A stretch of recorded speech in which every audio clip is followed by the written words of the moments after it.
Hey guys, like, comment, subscribe. Just big news coming out. All this late night action all the time. Every time we want to go to bed. But I mean, Nolan Arenado just gets traded from the Colorado Rockies. Whole trade is not official. The players are not official. It is pending MLB approval. But as of this moment, Arenado going to the Cardinals. Pretty much just seems like for a few prospects, everyone's saying it's a steal for the Cards. They somehow get him for like 23 million per year, I think, and they get 50 million in additional cash from the Rockies too. So yeah, it seems like a great move overall. See, on my end, it's tough because we don't know the financial details right now, and I don't think we'll ever really know the full financial details. Is it a steal? Yes, of course. Would a guy like Arenado be getting paid $30 million on the free agent market right now? That part is questionable, but the fact that they were able to get the Rockies to give up money for him, give up money and give up one of the best players in the league. Like we've been on here talking about how the Blue Jays should have traded for him, and knowing that the Rockies were able, they did pitch in a little bit of money. It made it seem kind of like any team really in the league could have gotten him. With that being said, though, are the Cards taking up a risk? Yes, they are. They are taking up a risk. He did not play like a $35 million a year player last year, but he has for the rest of the previous years of his career.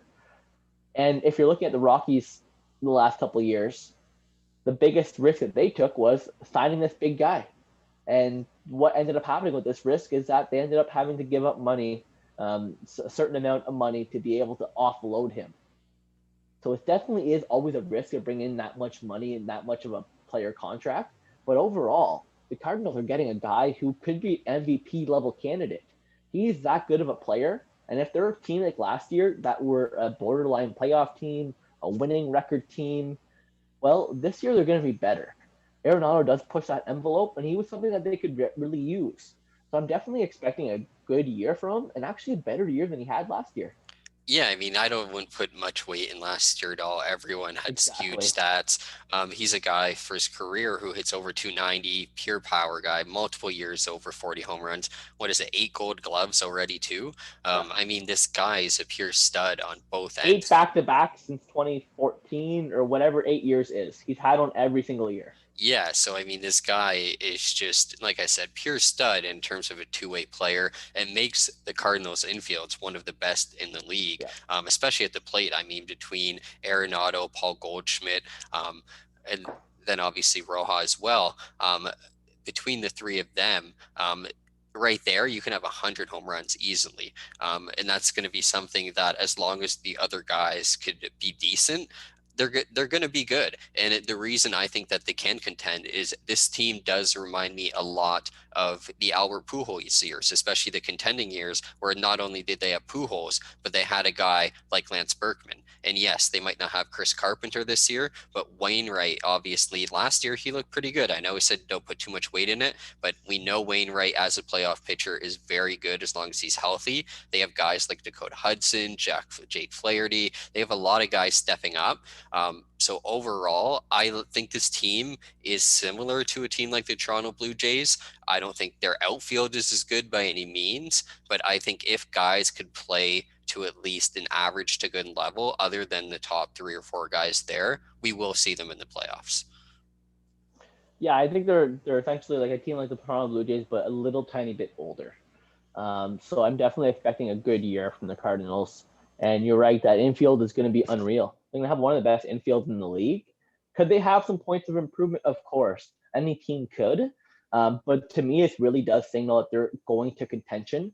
They're going to contend. You don't bring a guy on who has this many years left in his contract if you're not willing to contend. So this is not the only move they're going to do this year. If they're in that top seed in any kind of way and they feel like they can use another piece, they might even do that right away, or they might hold off to the next year. But either way, this team is someone that just signaled that they're turning the corner. They're pretty good last year, and now they're going to be better. Definitely. And definitely you confused the name there. I definitely meant Paul DeYoung at shortstop, but regardless, like you Oh, said, one of the better infields. yeah. Definitely.